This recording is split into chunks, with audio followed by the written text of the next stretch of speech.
നമസ്കാരം. മലയാളികൾ സ്നേഹത്തിന് വേണ്ടി കൊതിക്കുന്നവരാണ്. അത് ആണെന്നോ പെണ്ണെന്നോ വ്യത്യാസമില്ല. അതുകൊണ്ട് തന്നെ എവിടെ ഒരു ആപ്പ് കണ്ടാലും, പ്രത്യേകിച്ചും ലവ് ആപ്പുകൾ കണ്ടാൽ, ഡേറ്റിംഗ് ആപ്പുകൾ കണ്ടാൽ മലയാളികൾ ചാടി വീഴും എന്ന് നമുക്ക് മനസ്സിലായത്, നമ്മളെ മനസ്സിലാക്കിച്ച് തന്നത് അരികെ, ബമ്പിൾ ഒക്കെ പോലുള്ള ആപ്പുകളാണ്. പക്ഷേ അതിൽ ഒളിഞ്ഞിരിക്കുന്ന ഒരു അപകടം, അത് മലയാളികൾക്ക് എത്ര പണി കിട്ടിയാലും ഒരിക്കലും പഠിക്കാത്തൊരു വിഭാഗമാണ് മലയാളികൾ എന്ന് പറയുന്നത്. മറ്റുള്ളവരുടെ കാര്യം പറയാൻ നമ്മൾ ആളല്ല, കാരണം നമ്മൾ മലയാളി മാധ്യമ പ്രവർത്തകരാണ്. അതുകൊണ്ട് നമ്മുടെ മലയാളത്തിൽ മലയാളികൾക്ക് കിട്ടുന്ന ആപ്പുകൾ റിപ്പോർട്ട് ചെയ്യുന്നതുകൊണ്ടാണ് നമ്മളിത് പറയുന്നത്. ആപ്പ് എന്ന് ഉദ്ദേശിച്ചത് നല്ല പണി എന്നാണ് ഉദ്ദേശിച്ചത്. സോ അങ്ങനെ നല്ലൊരു പണി കൊടുക്കുന്ന ഒരു ആപ്പായി മാറിയിരിക്കുന്ന ഒരു ആപ്പാണ് അരികെ എന്ന് പറയുന്ന ഒരു ആപ്പ്. അതിൽ രജിസ്റ്റർ ചെയ്തിരിക്കുന്ന ആൾക്കാർക്ക്, പ്രത്യേകിച്ചും പെണ്ണുങ്ങൾക്ക്, നല്ല സാമ്പത്തിക നഷ്ടമുണ്ടാകാനുള്ള എല്ലാ പണിയും അരികെ ആപ്പ് കൊടുക്കുന്നുണ്ട്. വേറൊന്നും കൊണ്ടല്ല, ഡേറ്റിംഗ് ആപ്പുകൾ നമുക്കറിയാം. മലയാളികൾ ഈ പറയുന്ന പോലെ പരസ്യമായിട്ട് മാന്യത കാണിക്കുകയും രഹസ്യമായിട്ട് വ്യഭിചരിക്കാൻ ഇഷ്ടപ്പെടുകയും ചെയ്യുന്ന ആൾക്കാരാണ്. അതിൽ എല്ലാ മലയാളികളൊന്നും ഞാൻ പറയത്തില്ല, പക്ഷെ ഒരു 70% ആൾക്കാരും അത് താല്പര്യപ്പെടുന്നുണ്ട്. ആണെന്നോ പെണ്ണെന്നോ വ്യത്യാസമില്ല. ആരും കണ്ടില്ലെങ്കിൽ, ആരും ശ്രദ്ധിക്കുന്നില്ലെങ്കിൽ, എന്ത് തോന്നിയാസവും രഹസ്യത്തിൽ ചെയ്യാമെന്ന് ചിന്തിക്കുന്ന, അങ്ങനെ മനസ്സുള്ളൊരു മല. അങ്ങനെ ചെയ്താൽ അത് പാപമല്ല, അത് തെറ്റല്ല.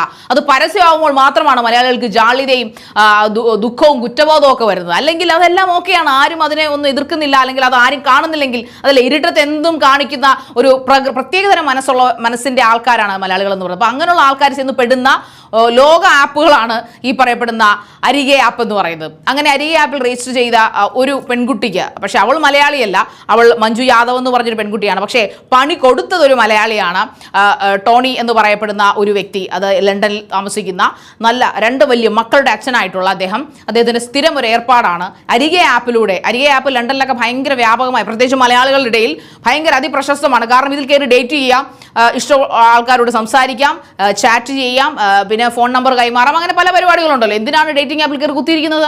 സ്നേഹത്തിന് വേണ്ടി, ലൈംഗിക ദാരിദ്ര്യം അത് മാറ്റാൻ വേണ്ടിയിട്ട് കയറിയിരിക്കുകയാണ്. അല്ലാതെ അവരെ പങ്കാളികളാക്കി ജീവിതകാലം മുഴുവൻ പിന്നെ ദിവ്യ പ്രണയം ഉണ്ടാക്കാനല്ലല്ലോ ഡേറ്റിംഗ് ആപ്പിൽ കയറിയിരിക്കുന്നത്. അല്ല, ഡേറ്റിംഗ് ആപ്പിന് നല്ല ഒരു വളക്കൂറുള്ള മണ്ണായി മലയാളികൾ മാറിയിരിക്കുകയാണ്. മലയാളികൾ എവിടെ ഉണ്ടോ, അത് ഇന്ത്യ അല്ലെങ്കിൽ കേരളം എന്ന് പറയാനില്ല, എവിടെ ഉണ്ടോ അവിടെ എല്ലാം ഇത് നല്ല രീതിയിൽ പുഷ്ടിയായി വളരുന്നുണ്ട്. അതിൻ്റെ ഏറ്റവും വലിയ ഉദാഹരണമാണ് അത്. മലയാളി പെൺകുട്ടികൾക്ക് പണി കിട്ടുക മാത്രമല്ല, മലയാളി ആൺകുട്ടികൾ അങ്ങോട്ട് പണി കൊടുക്കുകയും ചെയ്യുന്നുണ്ട്. ആൺകുട്ടി എന്ന് പറയാൻ പറ്റില്ല, ഒരു മുതുക്കൻ. അദ്ദേഹം ഈ പറയപ്പെടുന്ന അത് കേസ് വന്നപ്പോഴാണ് ശ്രദ്ധിക്കുന്നത്. മഞ്ജു യാദവ് എന്ന് പറയുന്ന ഒരു സൗത്ത് ഡൽഹിക്കാരിയെ ഏതാണ്ട് 20 ലക്ഷത്തിൻ്റെ പേരിലാണ് പറ്റിച്ചത്.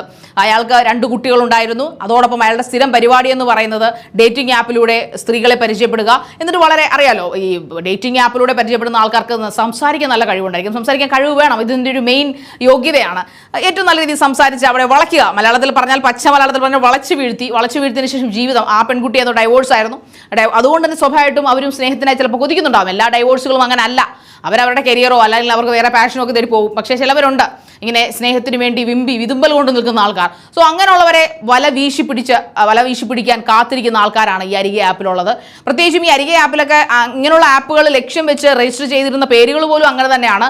തനിക്ക് പറ്റിയ ഇരകളെ കൊളുത്തിയിടാൻ വേണ്ടിയിട്ട് ഒരു ആപ്പ്. അതിൽ അവരുടെ സംഭവങ്ങളെല്ലാം അവരങ്ങനെ ഇട്ടിരിക്കും. കൃത്യമായിട്ടുള്ള ഇരകൾ വന്ന് അതിൽ കൊളുത്തുകയും ചെയ്യും. ആ മീനിനെ അവർ പിടിച്ചെടുത്ത് അങ്ങ് കറുമുറ തിന്നും. അങ്ങനൊരു തീറ്റയിലേക്ക് എത്തിപ്പോയതാണ് ഈ മഞ്ജു യാദവ്. വേറൊന്നുമല്ല, ഈ ടോണി അല്ലെങ്കിൽ ഇച്ചായൻ എന്നാണ് ഇദ്ദേഹത്തിന്റെ വിളിപ്പേര്. ഇദ്ദേഹം ലണ്ടനിൽ തന്നെ ഏതാണ്ട് 1/2 ഡസനോളം സ്ത്രീകളെയാണ് അങ്ങനെ പറ്റിച്ചത്. ഏതാണ്ട് 1/2 ഡസനോളം സ്ത്രീകളാണ് ലണ്ടനിൽ തന്നെ ഇദ്ദേഹത്തിനെതിരെ പരാതി കൊടുത്തിരിക്കുന്നത്. എന്തു തന്നെ ആയാലും ഇദ്ദേഹത്തെ ഈ നല്ല രീതിയിൽ ആൾക്കാരിൽ നിന്ന് അയാൾ പൈസ പറ്റിച്ചിട്ടുണ്ട്. അത് അയാളുടെ രീതി എന്ന് പറഞ്ഞു കഴിഞ്ഞാൽ പെൺകുട്ടികളെ വളയ്ക്കുക, എന്നിട്ട് അവരെ തന്നെ അതിലേക്ക്, അതായത് ഇദ്ദേഹത്തിലേക്ക് ഒരു ലൈംഗിക ബന്ധത്തിലേക്കോ അല്ലെങ്കിൽ ഒരു ഈ പറയപ്പെടുന്ന ശാരീരിക ബന്ധത്തിലേക്കോ അവരെ കൊണ്ട് തന്നെ എത്തിപ്പിക്കുക. അപ്പോൾ നോക്കുമ്പോൾ അദ്ദേഹത്തിന്റെ കയ്യിൽ തെറ്റൊന്നുമില്ല. അവർ സ്വയം ഇഷ്ടത്തിന് വന്നതാണ്, സ്വന്തം ഇഷ്ടത്തിന് ചെയ്തതാണ്, സ്വന്തം ഇഷ്ടത്തിന് എനിക്ക് പൈസ തന്നതാണ്. എന്നിട്ട് ഇങ്ങനെ ഈ ചെയ്യുന്ന കാര്യങ്ങളെല്ലാം വീഡിയോ എടുത്ത് വെക്കുക. എന്നിട്ട് അതിൽ നിന്ന് പിന്മാറുന്നു എന്ന് കാണുമ്പോൾ ഭീഷണിപ്പെടുത്തുക, അല്ലെങ്കിൽ പൈസ ചോദിക്കുന്നു, തിരിച്ച് തരണം, അവർക്ക് കൊടുത്ത പൈസ അല്ലെങ്കിൽ അവരിൽ നിന്ന് മേടിച്ചെടുത്ത പൈസ തിരിച്ചു ചോദിക്കുമ്പോൾ ഇങ്ങനെയുള്ള വീഡിയോസ്, അവരുടെ സ്വകാര്യ നിമിഷങ്ങളുള്ള വീഡിയോസ് കാണിച്ച് ഭീഷണിപ്പെടുത്തുക. ഇതൊക്കെയായിരുന്നു ഇദ്ദേഹത്തിന്റെ ലീലകൾ. എന്തു തന്നെയായാലും ഇങ്ങനെയുള്ള ലീലകൾ കൂടിയിരിക്കുന്നതിന്റെ കാരണം പോലും ഇതിനെ ഒരു വളമാക്കി മാറ്റി കൊടുത്തിരിക്കുന്ന അരികെ പോലുള്ള ആപ്പുകളാണ്. നമ്മുടെ ഇന്ത്യയിൽ ഇത് സത്യത്തിൽ നിരോധിക്കേണ്ട ഒരു ആപ്പാണ്. ഡേറ്റിംഗ് തെറ്റൊന്നുമല്ല, പക്ഷേ ഡേറ്റിംഗ് ആപ്പുകൾ എന്ന് പറഞ്ഞ മലയാളത്തിൽ ഇറക്കുമ്പോൾ ഇതിന് കുറെ സെലിബ്രിറ്റീസ്, അഹാന കൃഷ്ണയൊക്കെ പോലുള്ള, സാനിയ അയ്യപ്പനെ പോലുള്ള ആൾക്കാരൊക്കെ, സെലിബ്രിറ്റികൾ ഇതിനെ ഭയങ്കരമായിട്ട് ബൂസ്റ്റ് ചെയ്തുകൊണ്ടാണ് പരസ്യം കൊടുത്തിരിക്കുന്നത്. നിങ്ങൾ സ്നേഹത്തിനായി കൊതിക്കുന്നവരാണോ? നിങ്ങൾ സത്യസന്ധമായി സ്നേഹം ആഗ്രഹിക്കുന്നുണ്ടോ എങ്കിൽ അരികെ ആപ്പിൽ രജിസ്റ്റർ ചെയ്യൂ. നിങ്ങൾക്ക് സ്നേഹം കൊണ്ട് പൂവായി മാറാം, മരവായി മാറാം, പൂക്കളായി വീഴാം എന്നൊക്കെ പറഞ്ഞുകൊണ്ട് വളരെ നല്ല രീതിയിൽ അവർ അഭിനയിക്കുന്നുണ്ട്. അത് സത്യത്തിൽ അഭിനയം തന്നെയാണ്. അരികെ ആപ്പിന്റെ ഏറ്റവും ബാഡ് ആയിട്ടുള്ള ഒരു വശമാണ് നമ്മളിപ്പോൾ പറഞ്ഞത്.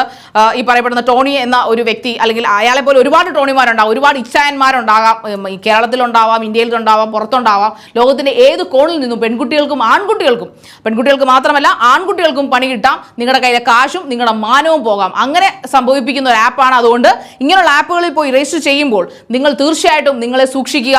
ഇങ്ങനെയുള്ള ആപ്പുകൾ ഒരിക്കലും നിങ്ങൾക്ക് ജീവിതമോ നല്ലൊരു പ്രണയമോ നല്ലൊരു റിലേഷൻഷിപ്പോ സമ്മാനിക്കുന്നില്ല. പകരം ഇതിന്റെ പ്യുവർ ആയിട്ടുള്ള ഉദ്ദേശം നിങ്ങളെ ശാരീരികമായി ചൂഷണം ചെയ്യുക, നിങ്ങളെ സാമ്പത്തികമായി ചൂഷണം ചെയ്യുക. അതിന്റെ ലാഭം കമ്പനിക്കും, അതിന്റെ മറ്റ് വശത്തെ ലാഭം എന്ന് പറയുന്നത് ആരാണോ ഇതിനകത്ത് ഇതിനു വേണ്ടി ഇറങ്ങുന്നവൻ, ചൂണ്ടക്കാരൻ, അവന് മാത്രമാണ് ഇതിൽ ലാഭം കിട്ടുന്നത്.